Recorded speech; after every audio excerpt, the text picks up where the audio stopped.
பெண்களா இதோ சபை சபை பத்தாயா சபையை பார்த்தா லட்சுமி கடாட்சியம் இருந்த சபை லட்சுமி கடாட்சியம் இருந்த சபை இந்த சபையின் முன்பாக ஒரு அரியா பொண்ணு ஒருத்தர் எங்க ஆடி நிற்காளே இவ யாரு என்ன ஊரு எந்த விளக்கம் ஏதாவது தெரியுமா சொன்னால் தெரியும் ஒரே தெரிகின்ற இட்லி விடுறா விடுறா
மகனாகி பிறந்த என்னுடைய நாமதேயம், என்னுடைய பெயர்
வானத்தில் இருக்கக்கூடிய அழகிலே சிறந்தவன் சந்திரன், அறிவிலே சிறந்தவன் புதன்.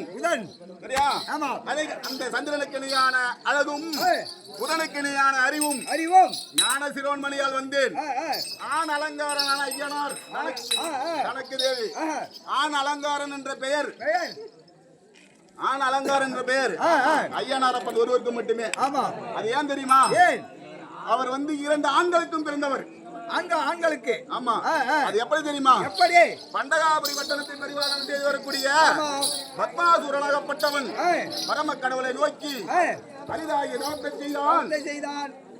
பத்மாசுரனுக்கு மனம் இறங்கிய பரம கடவுள், பத்மாசுரா, உன் தவத்தை மெச்சினேன், உனக்கு என்ன வர வேண்டும் என்று கேட்டார். என்ன வர வேண்டும்? பத்மாசுரனாகப்பட்டவன், பரம கடவுளே, நான் யார் சிரசின் மீது கரத்தை வைத்தாலும் அவர்கள் பற்றி இருந்து பசுமாக வேண்டும் என்று வரத்தை கேட்டான்.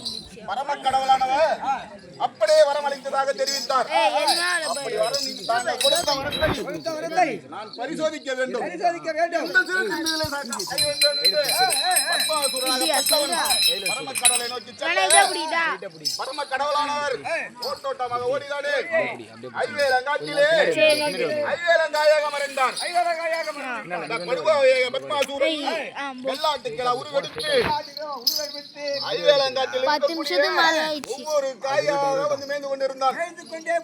பரம கடவுளான ரஞ்சிதனுக்கு ஏதேது இந்த தினத்தில் பத்மாசூரன் நம்மளை அழிக்காமல் விடமாட்டான் போலே வந்து இவரோட வாங்கிக்க.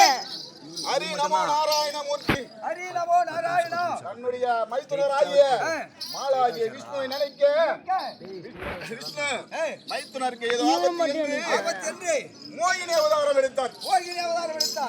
முதலாக ஆண்கள் பெண் வேடம் தரிக்கிறதுக்கு கத்து கொடுத்தவர் மாலாகிய மகேஷ்ணு.